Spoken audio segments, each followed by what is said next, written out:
Welcome, ladies and gentlemen, to Tate's XBLA Corner, only on GameZone.com. I'm your host, Tate Steinlog, and I'll be diving headfirst into the latest Xbox Live Arcade and Xbox Live indie games, letting you know if they're worth spending points on or if you should merely pass. How's it going, everyone? No rapping to start off today's show. Be sure to check out my special edition catch-up video to see what that's all about. But nonetheless, I'm back again for another edition of Tate's XBLA Corner, where I highlight what's hot and what is not with the Xbox Live Arcade and Xbox Live indie game marketplaces. Today's show puts us back on track with our bi-weekly schedule, so let's kick it off with some Magic. A game that's been out for more than 2 weeks, but certainly worth noting, Magic 2014 Duels of the Planeswalkers continues to captivate Magic fans with its addicting gameplay that shows no weakness when compared to its physical counterpart. This year's edition does a brilliant job at immersing newcomers with helpful tutorials that never make you feel overcumbered with information, while providing the same stellar gameplay in a more vibrant form for those accustomed to Magic's action. While it's still the same formula under the hood, anyone with any inkling of interest or Magic passion should both jump in line to pick this up for 800 Microsoft points.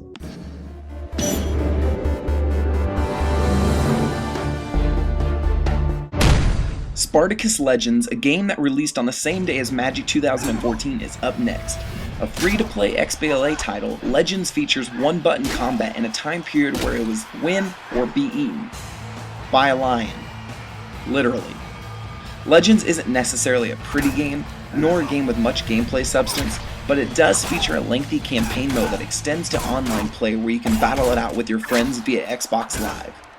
As you play and rank up in Spartacus Legends, you'll earn in-game currency that can go towards new gear or special skills for help in combat. And as a free-to-play experience, you can nab yourself extra currency by purchasing gold with Microsoft points.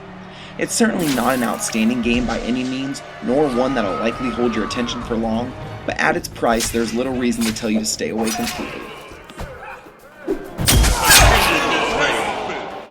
Pacific Rim, the video game adaptation of the fantastic summer blockbuster, rounds out this week's look at arcade games, and sadly it fails to deliver.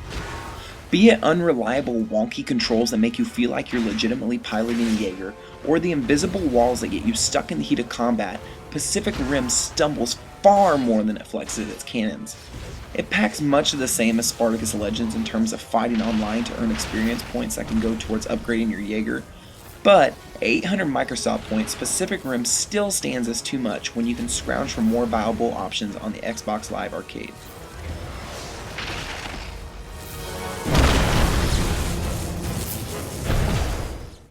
Need more games for your avatar? Look no further than indie game title Avatar Tennis. If you're expecting something other than tennis, singles, doubles, exhibition online, then you'll sadly be let down, but for an 80 Microsoft point title, you can't expect any more. Avatar Tennis has me torn though, as it's so simple and accessible for gamers, yet so difficult in several aspects including returning balls. Most of the time, you won't even have time to run to the corner and volley back the ball at your opponent, which can oftentimes lead to frustration. However, if your budget is well below that of a full retail tennis title, then go ahead and give Avatar Tennis a try. And rounding out this week's Tate's XBLA Corner is Alien Overkill. Attraction and potential are two words that can perfectly describe Overkill. The art style is simple yet desirably artsy, and I mean it's a game where you kill swarms of alien bugs. However, the action just doesn't suffice, even at 80 Microsoft points. The aliens take half a round to kill with your pistol, and most of your time will be spent getting held up by the legs of dead aliens or lagging between them. If you're looking to spend 80 Microsoft points on a first-person indie shooter such as this, I can confidently tell you that there are better options out there than Alien Overkill.